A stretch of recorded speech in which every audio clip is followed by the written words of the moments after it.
Star Wars Force Unleashed.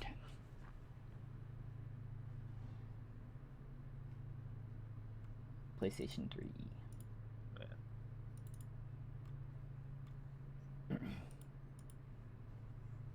think it was like the first Star Wars game that just like gave you full power, pretty much. Yep, it was like, here, kill shit, and you're like, got it. But then, yeah, I don't think it's considered canon anymore. I think No. it used to be canon. It did, until the Disney acquisition. But the problem with it is that Starkiller was so overpowered that it was unbelievable to the fact that he was Vader's apprentice. Yeah. Like,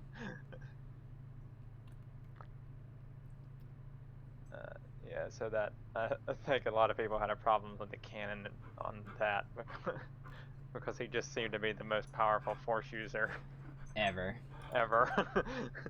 Yeah. Oh, that's not a second one. No. No. Star Wars Force Unleashed 2. Yeah, I don't think it was as good. Yeah. I don't think I ever played the second one. But, so, that, and like I said, I don't know what Teardown is. New gameplay today. Teardown. Labs. I want this to be like a demolition simulator. Or a reverse Lego game where you just take the blocks apart. Yeah. Fully destructible world where players use a bevy of tools and in-game objects to plan and complete the ultimate heist. It's a heist? That's a horrible name for a heist video game. If I say the words tear down, how many times do you get to the... What? Like, how many words do you get to before you think of, yes, heist? I don't know. Maybe there's a correlation that I just don't know. The perfect teardown heist. It seems to be about the game. The ultimate heist. Okay. Heist example. This is just teardown wiki stuff. No, I want the teardown. Like, what keyword is not what I'm... God, teardown lingo for heist. Nope. Yeah, full of shit. If someone knows, drop it in the comments. Because I don't know why you would use teardown for a there was for a heist. thesaurus link down there that had there 38. Was? Yeah. 38 synonyms in it. Alright, synonyms for heist. Yeah, teardown is not one of them. Go figure. Why the fuck? It's probably just called teardown because you can. It has a whole bunch of shit that you can destroy. But like, all right, I can make a huge leap here. Okay, I'm ready to listen to this. I did see, like, on that list that you just had up, that one of the synonyms was rip off. Oh, rip off. Yeah, so teardown is not a huge jump from rip off. Yeah, to rip somebody off. And then instead we were like, alright, tear down. What? I mean, it's a big leap, but it is far better than anything we had. Yeah.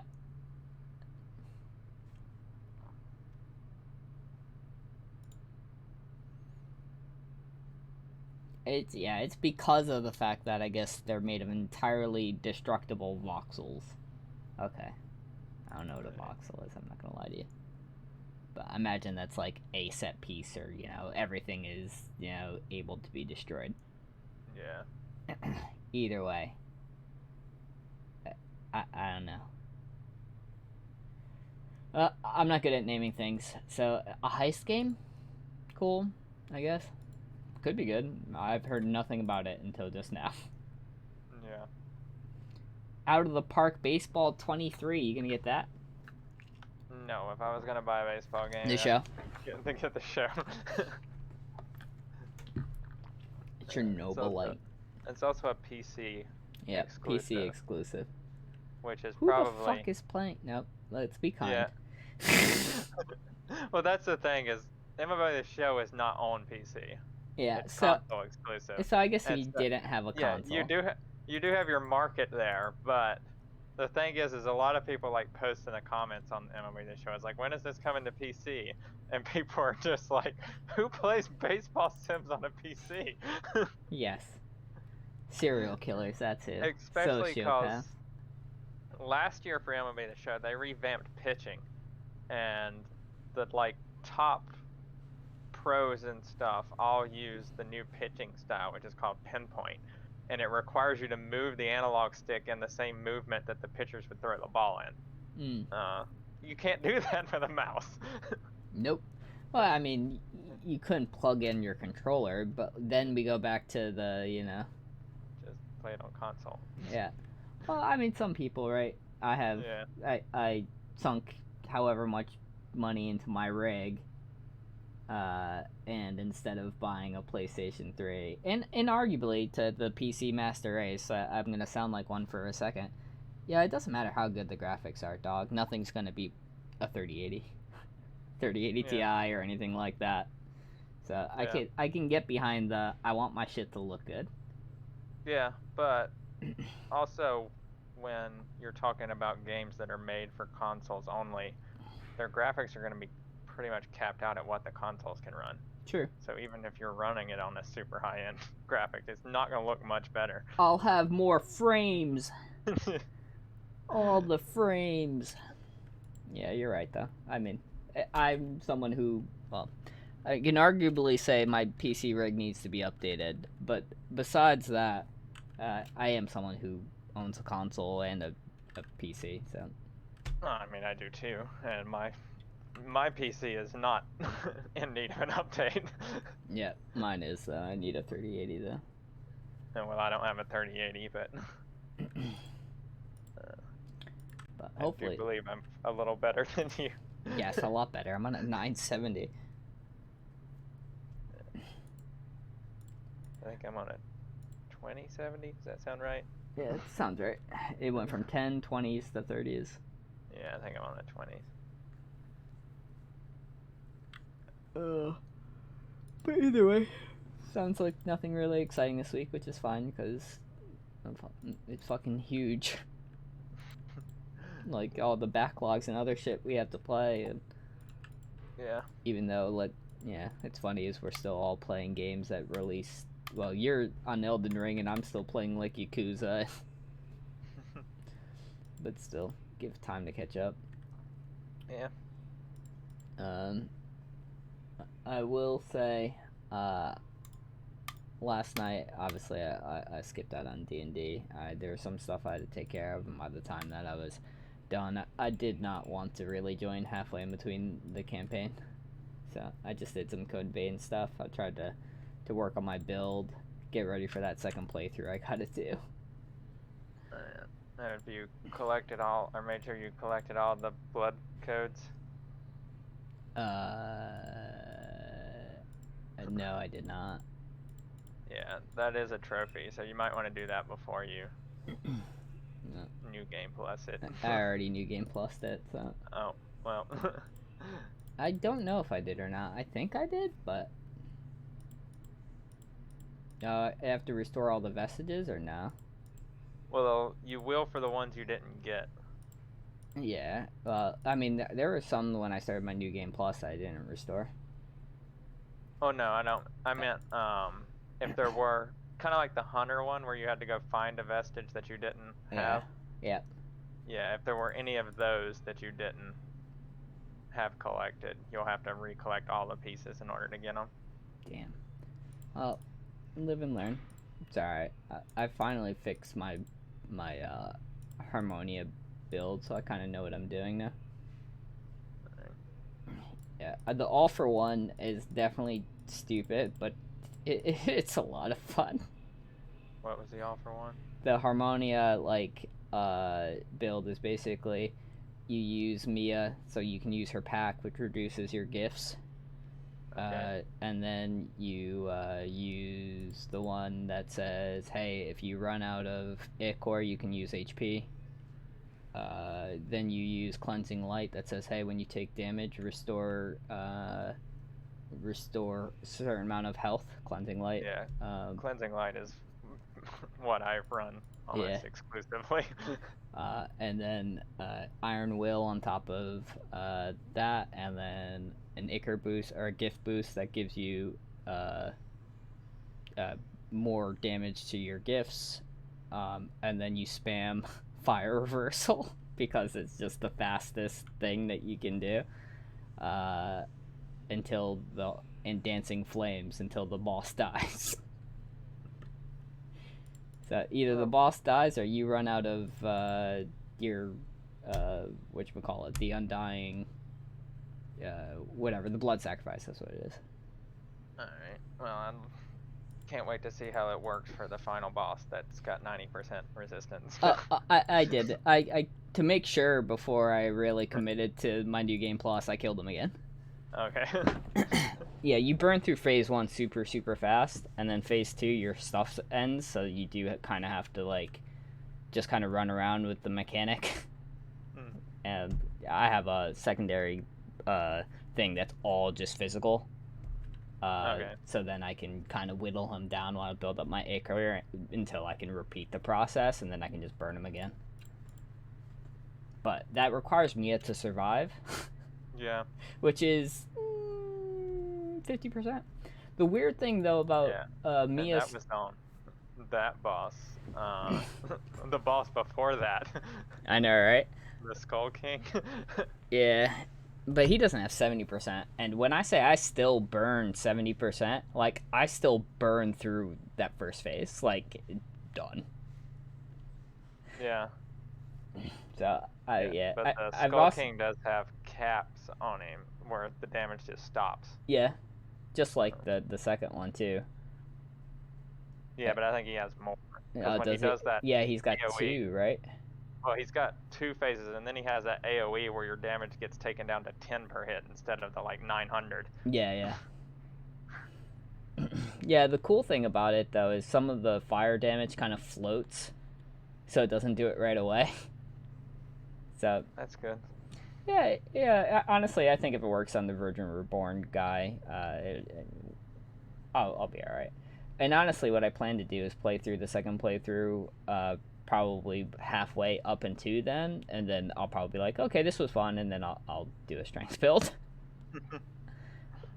Even though the build that I see up top, because I had an article out, I think it was from like Code Vein Best Builds. And the number 1 build is the build that you're running. Yeah, I know.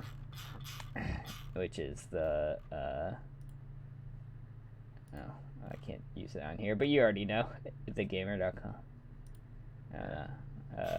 Where is it? Yeah, Yeah, the Genova's Wrath. Genova's Wrath, using, the Queenslayer blood code. So yeah, I was like, I could be just like Kevin, and I was like, nah, I'll do this one. The one that you ran your first one through, though. Yeah, and that was my first one. Well, no, this is slightly different. It's telling you to use Isis or Fion. I used Atlas. Yeah. Which Atlas is lower on their list. Yep. Yeah, that's the one that you use until you get it unlocked.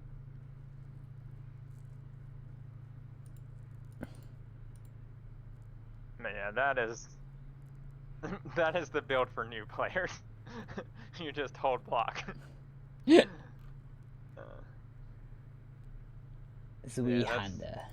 That's also the build I used. Slightly modified to help you beat the Virginborn. Yeah, well, if I was intelligent and I already had this build figured out, I wouldn't have died to the stomp. Yeah. But, yeah. What are some of the other builds? The Dark Mage, which is actually, instead of an all-in, it's a little bit more, like, using... This is kind of where I was, minus, like, some things. Like, I was using Volatile Storm and all that. This is probably better than the for solo play. Yeah. And then the Queen's Hammer. This is actually probably the one that when I am going to switch will probably be the one I switch to. Yeah. Seems more DPS than the other one. Yeah. So I'm just gonna walk away with a huge hammer and just pound on shit. Because that seems fun. And then after that, this is the more tankier tank build. It uses Ishtar though. It's weird. It's intended as a support build for co-op play. Alright. We might need that. This is mine. Where you just spam two things. Ember Reversal and then Dancing Blaze while it's on cooldown. This shit's funny. And the real cool thing is Mia's thing. So it lets her use life instead of Icar too. So a lot of the times if you end up dying, and she'll just be like, okay, here, you can go back up. So that's pretty cool. The Bloodletter build for the fashionable choice. Yeah, it reminds me of the Bloodborne, like the Dapper builds, you know, where you had to look, you know, fly or, you know, more than necessarily being efficient. Yeah. It uses the same blood veil that mine does, so you're gonna Queen look Slayer. exactly the same way. Sure. Nightclaw or Noble Silver, Yeah, and the only Enduring difference is Crimson. the weapon you use, Louis, instead of Yep. the ones I use. Poppy Shot, which is the bayonet build. Even this, though, it says that it's probably not very good.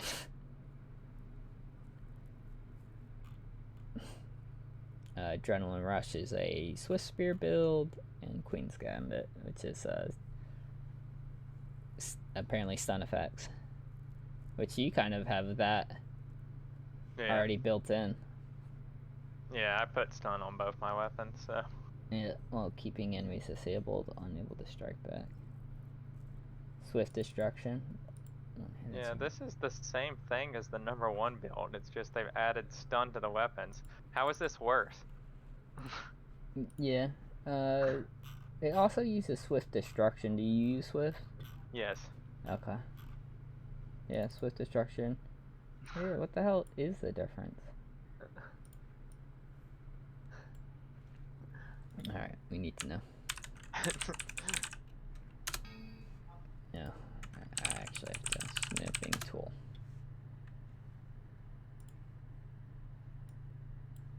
Yeah, I think some of the differences are I think the other one had some like stun gift, but yeah, is it really enough to call it its own that build different? though? Yeah. So it uses the same blood code, blood veil, any weapon, so it's the same there. Swift Dex, one-handed mastery. Instead of mind will, it uses strength. The other one uses mind. Oh, it does. It's just the lower on the list. Okay. Opportunism is the difference. Bridge to Glory, Blood Sacrifice. Yep. Circulating Pulse is another one. Phantom Assault is another one. Numbing Mark is also another one. So I wonder if this is kind of like all in on the status effects then. Because I'm not. Maybe. I don't know. But even then, dude, if it's your not whole that different.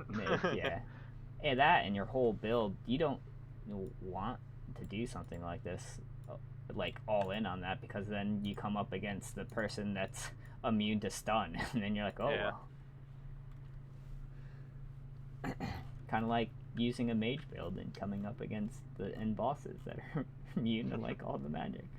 Not immune, but heavily resistant. Red Shockwave. Yeah, so it's funny though, is even though this game's been out long enough for it to be solved, there's not really that much of a difference.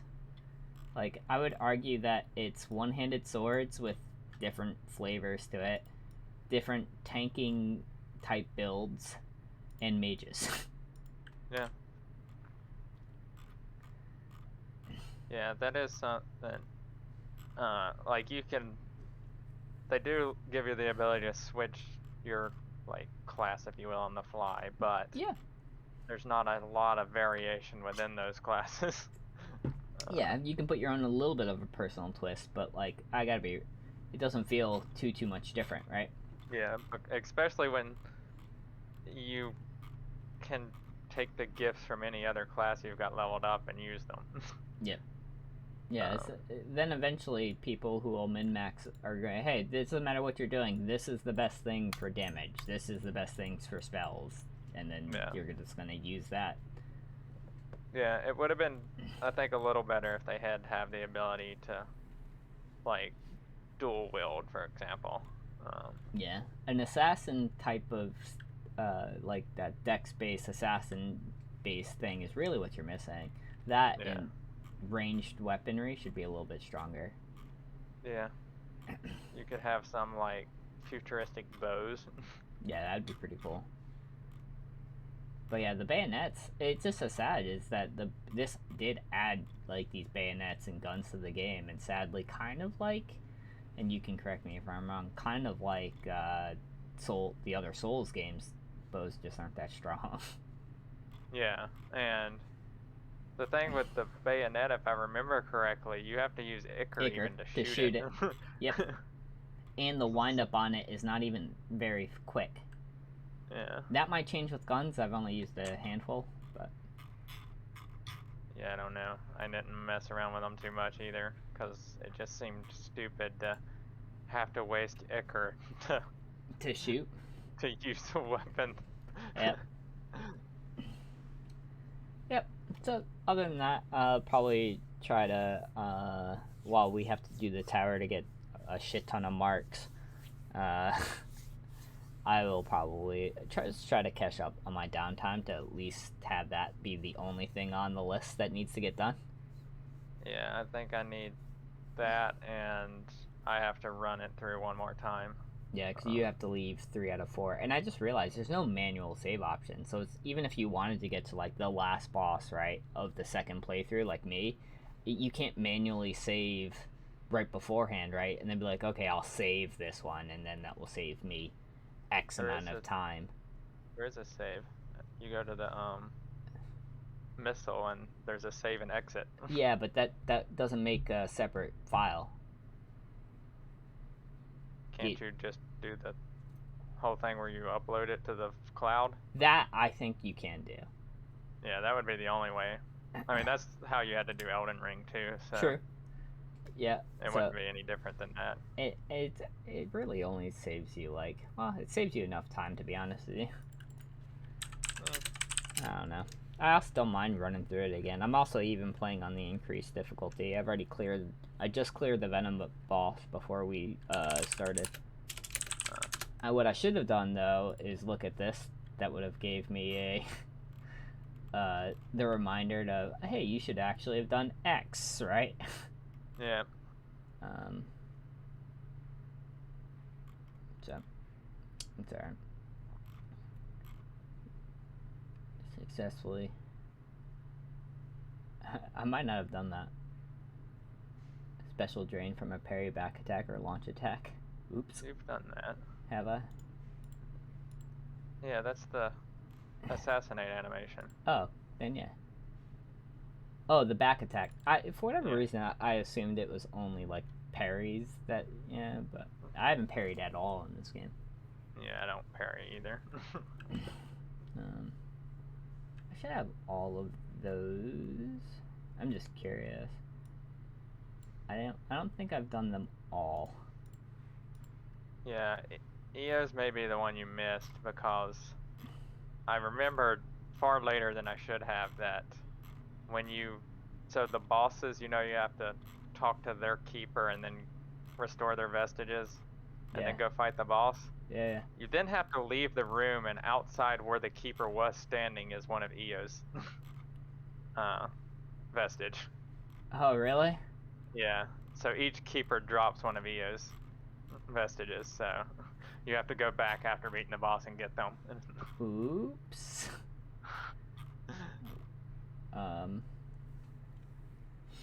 Damn, that sucks. Yeah, I don't think I did that. And 3 of them found in areas where others bring them to EO and she'll restore them. You only need 1 to get the trophy. Oh, I think I did this then. If you only need 1. Oh, you just have to watch one of her memories? Yeah. You do have to have all of them to get her blood code, though, so...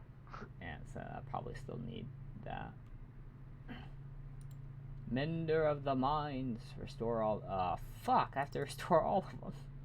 Yeah. uh, and that takes 2 playthroughs to do anyway. Yeah, because you have to do, the kill everybody. Kill them all. Yep. Which is alright, I'm doing the kill them all anyway. I guess I'll just have to also add this in, just to make sure I get them all. The cool thing, though, is the new Game Plus, yeah, I know you already know this, but, like, hey, you have the map already. Yep. Just fucking amazing. But, yeah. So, yeah, thanks for, getting me on this game, actually. I enjoy it a lot, even playing solo, so. Yeah. I tried to play some of the DLC this weekend and super frustrated. Oh, really? Yeah, it is. Even I'm like level 170 and I get 2-shot. Whoo! And that's from normal enemies. And you can't just get an enemy one-on-one. You normally get hit by like 6 of them at a time, and then 2 hits kills you. Not a good time.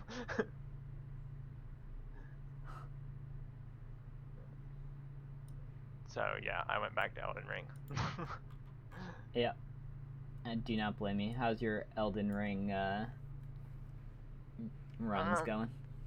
I'm kind of in a spot where I can't decide what I want to do as weapons-wise. Oh yeah? I thought you were doing a strength build this time, huh? Oh, I am doing a strength build. I just can't decide on which weapon I want to use as far as strength build goes. Or really, it's strength or dex. Because Elden Ring's kind of weird that some of the weapons that you think should be strength are dex weapons. Yeah, or scale better with dex. Yeah. Or they're quality weapons and they can be scaled with either. So, it doesn't matter which one you use. But I was using the scythe, which was really cool. But I've gotten to the point that the scythe is just a regular weapon and requires regular smithing stones to upgrade. And you need a ton of them. So you're like, do I really want to farm smithing stones? Well, it's not even just that. It's the ones you need to upgrade are later in the game, and when I'm doing full boss clears, the weapon is just not upgraded enough, really. And so, it's really struggling to kill some bosses. And not only that, it's a basic weapon, so it doesn't have any spectacular Ash of War on it. So, I mean, you can put Ash of Wars, and I put one on it that's actually pretty cool. It lets you kind of basically do a Misty Step. You that's teleport. Pretty cool. Yeah.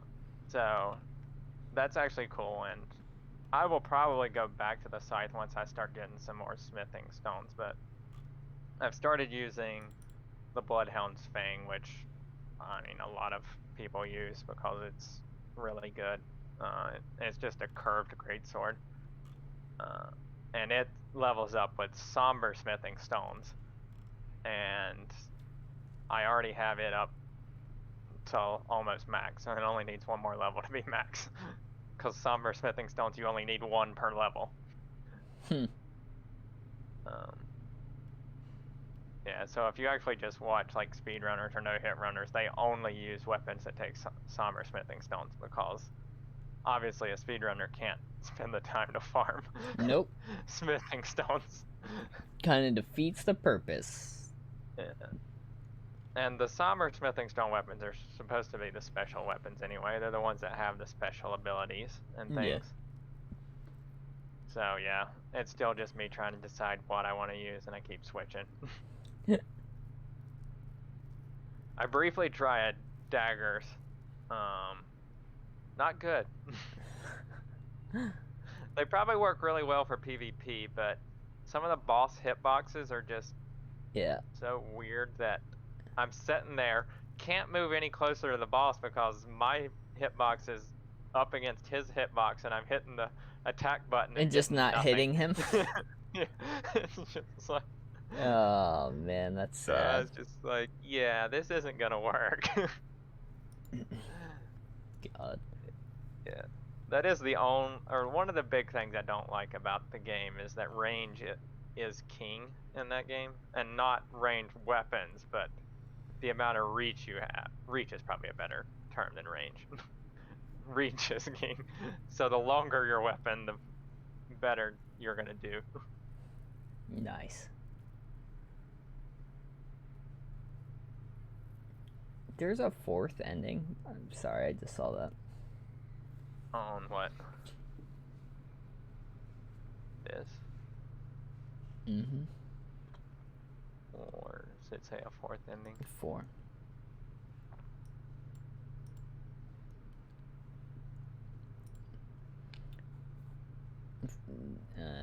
Once the game is finished, sequence and you will spawn right before the final boss. Restore the last of Eos's vestiges by talking her at the home base. Beat the boss for final one. And show up in the screen. And you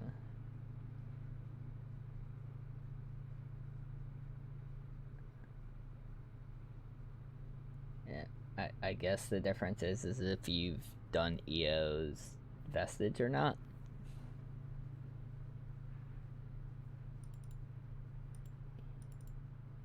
Maybe.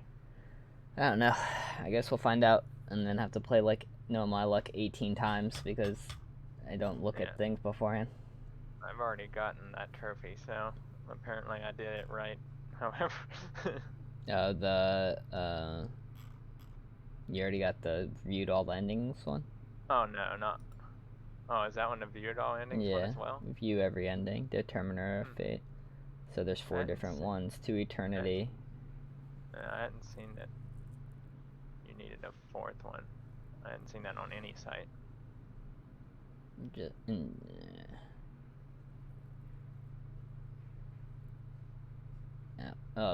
It's funny is the guide actually suggests in my playthrough and yours we've already done this incorrectly. This guide, right, where you're supposed to this is the one where you resurrect more, but not all of them.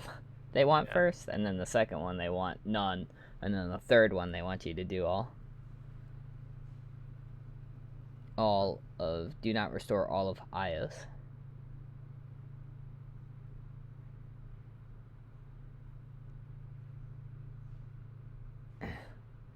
I have a feeling I have to play 4 times, if this is true or not. If that's true, I will too. But whatever. Exactly. I'm right there with it. It's still not as bad as the other thing's gonna be because the multiplayer. I'm pretty sure after beating it through another time, I'm gonna know the path through everything, and so beating it a 4th time is probably only gonna take like 2 hours at most. Yeah.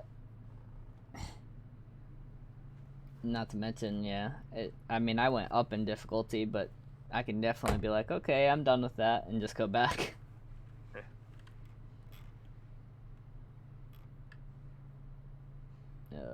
Either way, that should be fun.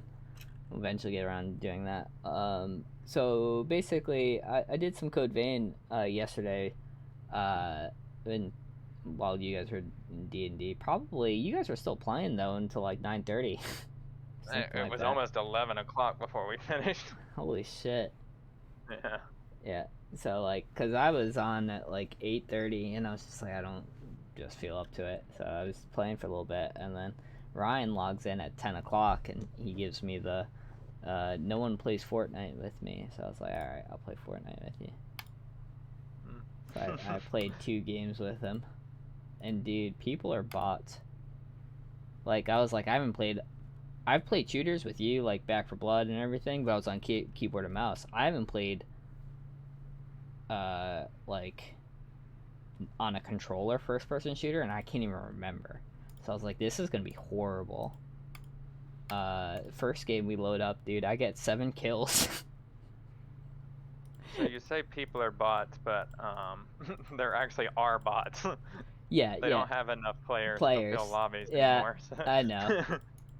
So yeah, that's why I probably got 7 kills. There were definitely some that weren't, and we won the second game we played. Nice.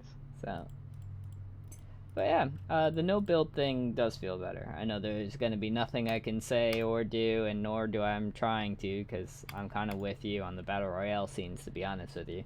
Yeah, but I will say removing building was probably the best thing Fortnite could have done.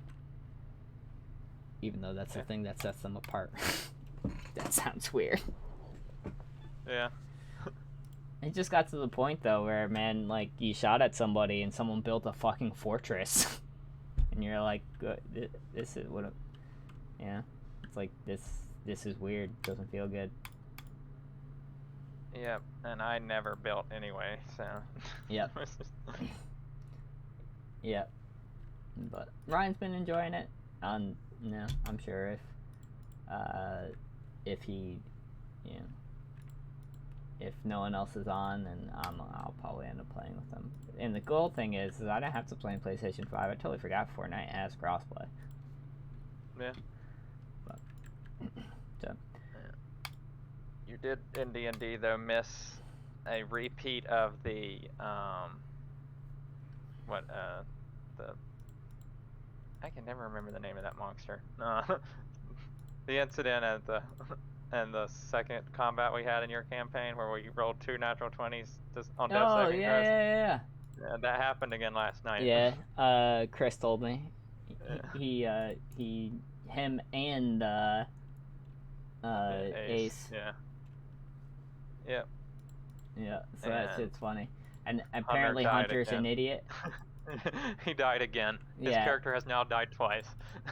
Yeah, and from what I can understand, based off of what Chris was saying, that it's kind of like his own fault. Like, wouldn't take short rest type shit, or heal, or anything like that.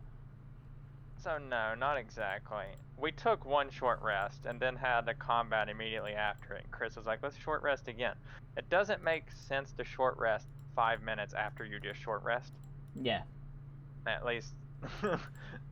Thematically speaking, right? Yeah. Unless you're dying, and then that makes sense, right? You take a short rest, and then you get fucking, like, to, like, 5 HP, and then you're like, your character's hurt, right? Yeah, and he was, I mean, that was the case, but he was the only character that was hurt.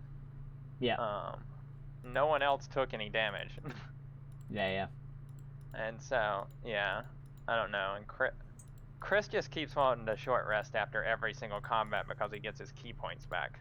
Yeah. But, I mean, I can understand that, but at the same time, I look at it more of, I try to play it as if I'm actually that player, and to me it doesn't make sense to short rest immediately after you just short rested. No, I'm right there with you. Like, sure you can, but yeah, especially in a group of delving adventurers, dog. Like, we're here to get loot. We're not here to like sit around and. You gotta also like balance your resource usage. Yeah, don't just blow all your don't blow all your key points on 2 enemies in the first part of the dungeon. And then just be like, all right, can we take a short rest?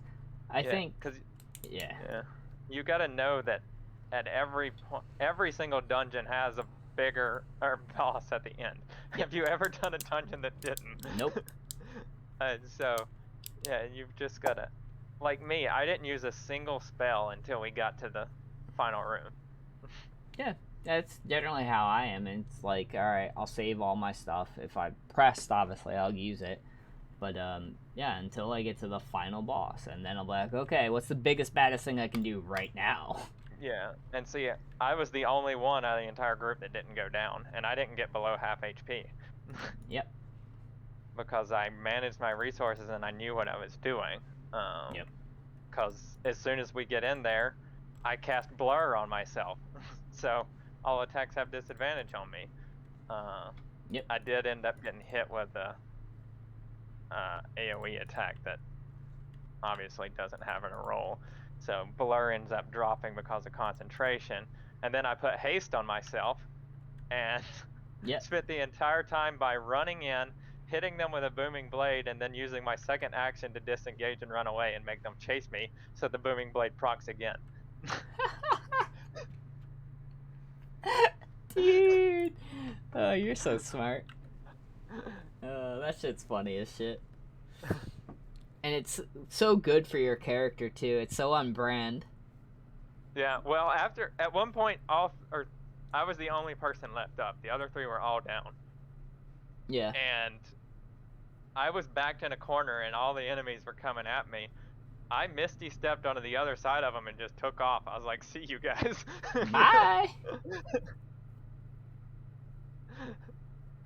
Oh man.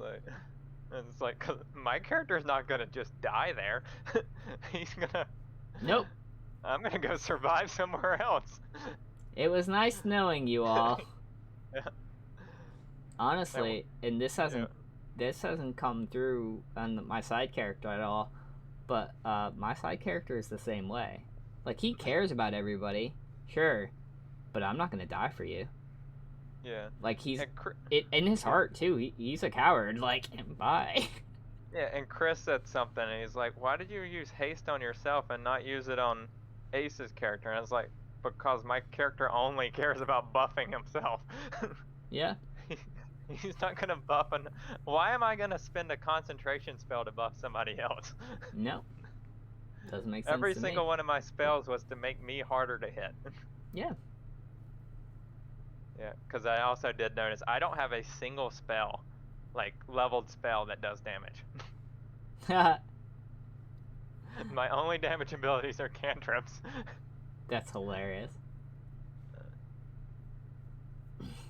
But yeah, that's how you built your character, right? Yeah. And it's funny is my character is built the opposite way. So what my character is built for is to buff everybody else, so they can stay away from the battle and let everyone else do the work. Yeah. So they don't have to be in battle, because that's actually what they're scared of. They don't want to be in fighting. Yeah, my character knows he has to be in close because that's where the loot is. Yep. I can't take their shit from here. Yeah, so he ends up investing in stuff like Blur or Mirror Image, just like where you don't really know where he is. Yep.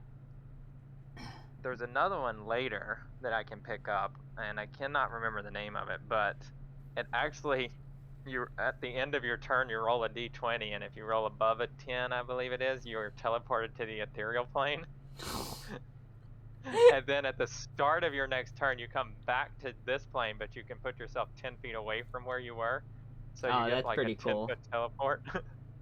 And it's a concentration, and it stays up. So every turn, that happens. So you're just gone at the end of your turn? Well, you have to roll a d20, but yeah, it's a 50% chance that you're just going at the end of your turn. Dude. That is insane. Can't hit me, I'm not here.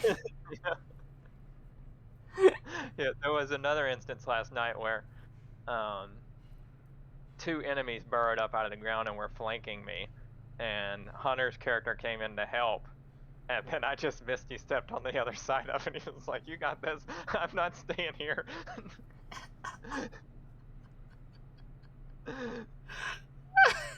It's just like, I don't want to be here, so bye. Oh man, that's great. Peace.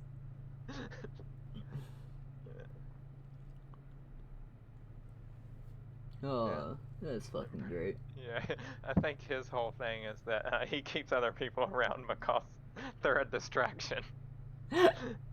Yep. The more people around to take focus off of me, the better. Oh man. Yeah. Which is, in a weird way, it's completely different than I've ever played a D&D character. Yeah. Everything I've ever played has been like team oriented or whatever. Yeah, it's nice to be selfish. Yeah. Yep. Oh man. Yeah, that should be good. And you guys ended on a spot where it still can continue next week. So Yeah, we're still in the dungeon. So yeah, which is good and gives me a little bit more time. There's a project too that I'm working on. I don't know if it really fits for the podcast. I haven't really started yet, and it's something I'm notorious for starting projects and then never doing anything with it. So it's something I wanted to bring up when I was a little bit more involved in it. But basically, I want to make my own version of not really Roll20, but just kind of like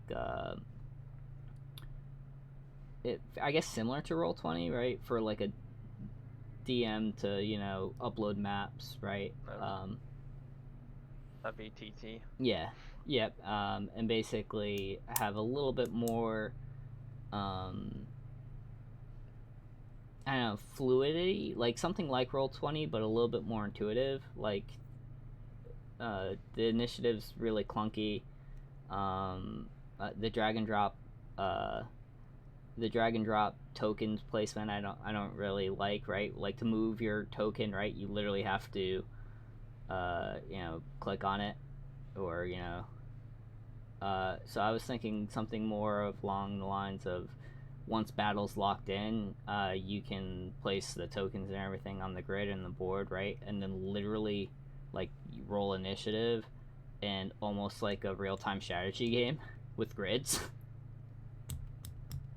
Alright.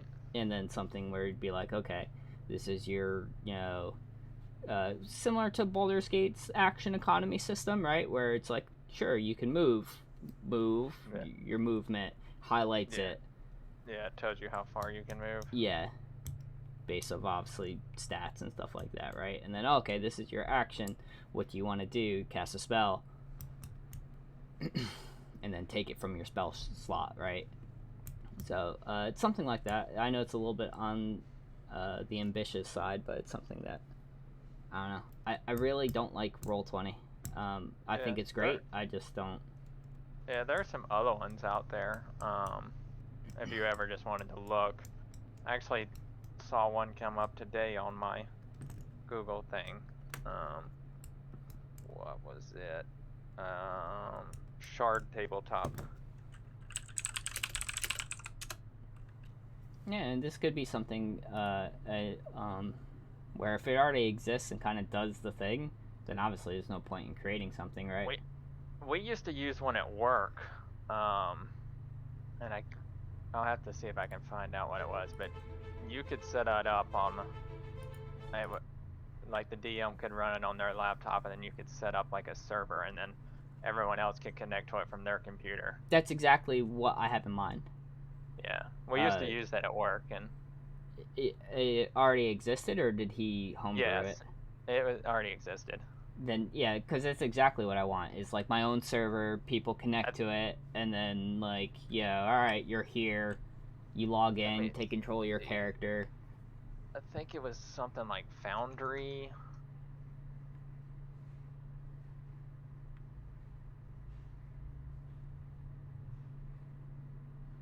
Yeah, this one's Foundry Virtual This one's Tabletop. actually really nice, too. Even the shard that one has a subscription model, which I mean, Roll20 does too if you want all the options. Yeah, well, and it's like if they have a sub model, right, but only one person has to pay for it, that's not bad, right? But if it's a sub model and every player has to pay for it, that's not. Yeah. Yeah, because I would hate to, if I wanted to basically move on something like this, I want to front the cost, right? Because this is a tool that I want to. Yeah. So I know the Foundry Tabletop, which is the one. It's Foundry Virtual Tabletop is the name of it. Yeah. You want to look it up? That's the one we used at work, and the DM would run it as a standalone application, I believe, and then we would just type in an IP address and it would come up on our. Oh, nice, because it's just based off of whatever, server. Yeah. And it had all the dynamic lighting, doors that opened and closed. You could put boundaries for walls so characters couldn't move through it, and you would use the arrow keys to move around.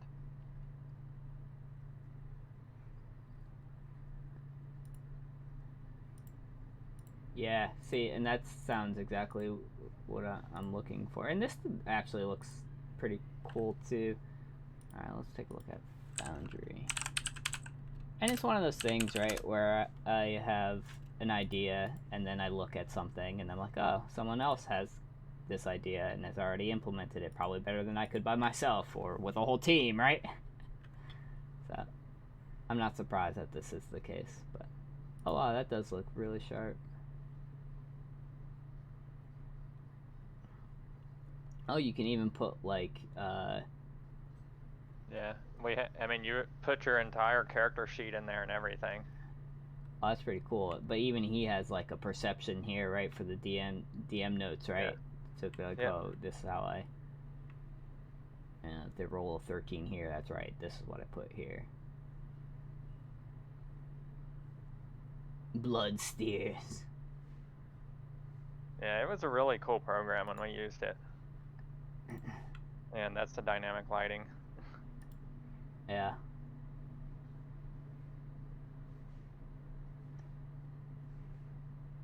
It's actually pretty sick. Yeah.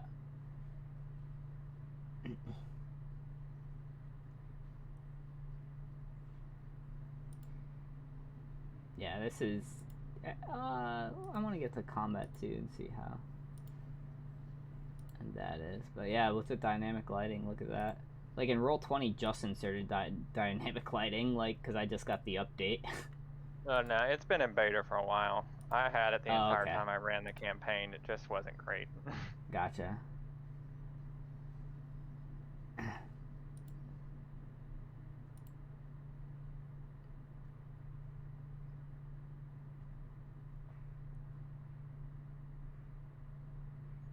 So, there's your turn order with everything else. We can even choose what they're going to do off the top based off that. That's actually pretty cool. My only thing is it something where the people that want to roll physical, will they have an option to input what they roll? I believe so. Alright, cool. Because I'm pretty sure I rolled physical when I played. Because we still played in person, but everybody had a laptop in front of them. Honestly, like, that's just an awesome way to play. Eventually, depending on where, if we're still playing D&D and whose campaign is doing what, in a couple of months, I do kind of want to make my own table, like the old. So now that Sam has officially moved out, that room is going to get eventually made into like a D&D table-esque spot. Some for game boards and stuff like that, and a reading thing. So the plan is if I'm still DMing a campaign, is I'm just gonna do old school maps, like, cause I have cartography like paper. And then I actually have dry erase grid board. Oh, that's really cool. I actually like that a lot. So basically, though, the plan will be that I will throw up in the Discord stream, right? Just stream on a camera, like my webcam. Nice. And position it like an overhead style, very similar to what they do in Critical Role, right? Except, you can see your own characters and tokens. And then what I think I'll do, because tokens are expensive, here's what you do. That website that I showed you, the Hero Forge. I remember that one. Yeah, I have a 3D printer. Oh shit! So you could literally just print. Everybody could create their own and then buy the 3D design. Print design and then send it to me, and I could print them all out. Yeah, that'd be really cool. I'm no good at painting them, but I can print them out. What's funny is, what we could do then is, if we ever get to that point, people can do the Hero Forge, send the prints to you, you can print them out, and then, obviously, I don't know where everybody lives for shipping, but if they pay the shipping cost, which won't be a lot because it's a miniature, but, and then they can paint it themselves, and then they can ship it to me, and I'll pay for shipping. and if they don't care about it being painted or painted by someone who is not very good, like myself or you, then I'll paint it for them. Oh, maybe Brittany will paint it. There you go. Yeah, because she's got that. She's very good. She made like these clay dragons too, like that you would hold like dice holders and stuff like that. She's just good with her hands like that. I am not. I've showed you the only one I've ever done, haven't I? Yeah. Yeah. It's not great, but it's not bad though. Yeah, I'm about to say, like, yeah, it's a lot better than what if you told me to do it. So just for they even have API documentation. That's really cool. So this way I could still, because I know APIs really well because of my job. So if I wanted to make some like just changes with their API documentation, I could be able to even do that. You're talking about gaming tables. I've always wanted to create one. Yeah. Yours would be a really nice one too, wouldn't it? Well, what I would want is, I would want to take like a flat screen TV and put like plexiglass over the top of it, and that way you could use the TV for the maps. Ooh. Yeah, I've seen somebody else do that in one of the TikTok videos, and yes, that does look sharp. And then you could use something like this to throw the map up there. But I also don't have enough people around me that play to even make use of something like that. No, yeah. Which is, I wouldn't mind coming by, but I'm like 3.5, 4 hours away. Nah, you're not that far. You're in Raleigh, right? I'm in Clayton. It's the other side of Raleigh. Without... Alright, cool.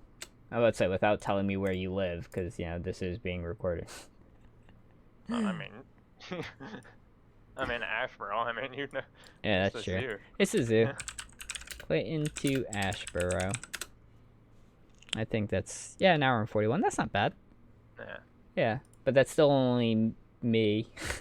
So... I mean, I'm down to duet. That's a big table for only one other person. Yeah. So yeah, this isn't actually too bad. $50, depending on if it's an annual license or not. I didn't read that. Purchasing facts. What does this cost? What is your business model? Individual license are $50 each. It allows you to host a single game server for an unlimited number of people who do not need to purchase software. There is only one type of license. There's no premium tiers, special editions, or season passes. Few will be available for free. Holy shit. It's a one-time $50 thing? Yeah. Yeah, that's not bad at all.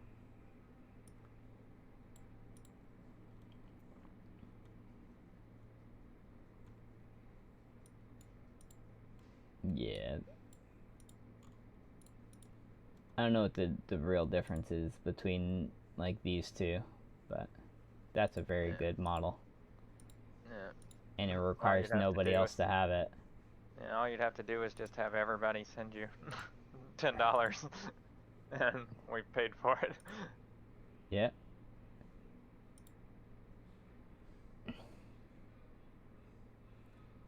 Because I know me and Ace have spent far more money than that just having all the books open on D&D Beyond for everybody to use. True. I wonder what you get for his Patreon. Just out of curiosity. Includes Discord benefits. Access vote and polls.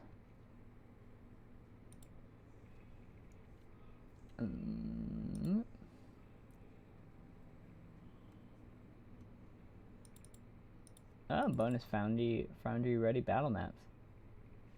That's pretty cool. A homebrew game system.